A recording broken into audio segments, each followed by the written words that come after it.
beberapa peristiwa penting menjelang proklamasi kemerdekaan Indonesia. Pertama, bom atom Hiroshima. Bom atom Hiroshima pada tanggal 6 Agustus 1945, tepatnya pukul 8.15 waktu setempat. Sebuah pesawat Amerika Serikat Enola Gay-29 menjatuhkan bom atom di Hiroshima. Ledakan bom atom yang dikenal dengan Little Boy ini menimbulkan kerusakan hingga ribuan nyawa. Jumlah orang yang meninggal diperkirakan mencapai 140.000 jiwa dari total penduduk saat itu 350.000 jiwa. Yang kedua, bom atom Nagasaki 9 Agustus 3 hari berselang, tepatnya pada tanggal 9 Agustus 1945 pukul 11:02 waktu setempat. Amerika Serikat kembali menjatuhkan bom atom di Jepang di kota Nagasaki. Sekitar 74.000 jiwa kehilangan nyawa akibat ledakan ini. Jurnalis foto Lee Karen-Stowe dalam wawancaranya kepada BBC mengatakan ledakan bom Nagasaki terjadi sangat cepat. Ia bahkan menyaksikan orang-orang mengalami luka serius akibat bom atom. Jepang menyerah kepada sekutu pada tanggal 15 Agustus 1945, 6 hari setelah syarat kepada sekutu. Kekalahan Jepang diumumkan oleh Kaisar Jepang Hirohito di Stadion Radio Nasional. Menyerahnya Jepang terpersyarat menjadi akhir dari Perang Dunia II. 4. BPUPKI dibubarkan, PPKI dibentuk 7 Agustus. Kabar kekalahan Jepang atas sekutu membuat para pemuda dan tokoh pejuang kemerdekaan Indonesia bergegas mempersiapkan proklamasi kemerdekaan.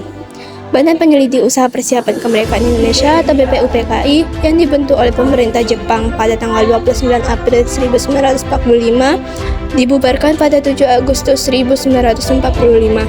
Pembubaran BPUPKI diganti dengan Panitia Persiapan Kemerdekaan Indonesia atau PPKI. PPKI bertugas untuk mempersiapkan segala hal yang berkaitan dengan rencana kemerdekaan, termasuk membuat, menyusun, dan mengesahkan Undang-Undang Dasar Negara Republik Indonesia tahun 1945. 5. Peristiwa Rengas Dengklok pada tanggal 16 Agustus. Kekalahan Jepang membuat tokoh golongan muda seperti Soekarno, Wikana, dan kawan-kawan mendesak Soekarno dan Hatta untuk menyatakan kemerdekaan. Namun, golongan tua yakni Soekarno dan Hatta masih enggan menyatakan kemerdekaan.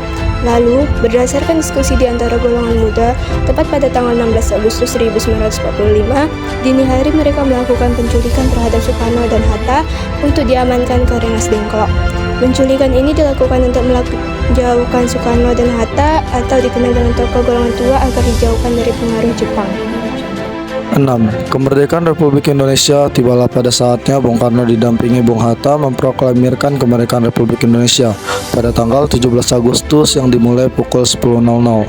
Naskah proklamasi yang telah disusun di Rumah Perwira Angkatan Laut Kekaisaran Jepang Laksamana Maeda ini dibacakan di kediaman Soekarno, tepatnya di Jalan Pegangsaan Timur, nomor 56, Jakarta Pusat. Penetapan UUD 1945 oleh PPKI 18 Agustus sehari setelah kemerdekaan.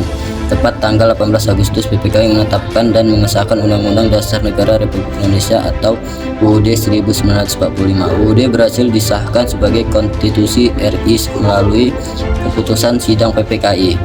Pembentukan NKPI tanggal 9 Agustus. Peristiwa penting di bulan Agustus adalah pembentukan Komite Nasional Indonesia Pusat, tepatnya pada tanggal 29 Agustus. NKI merupakan sebuah badan pembantu presiden yang bertugas dalam membantu presiden dalam perjalanan kekuasaan legislasi sebelum dibentuknya MPR dan DPR.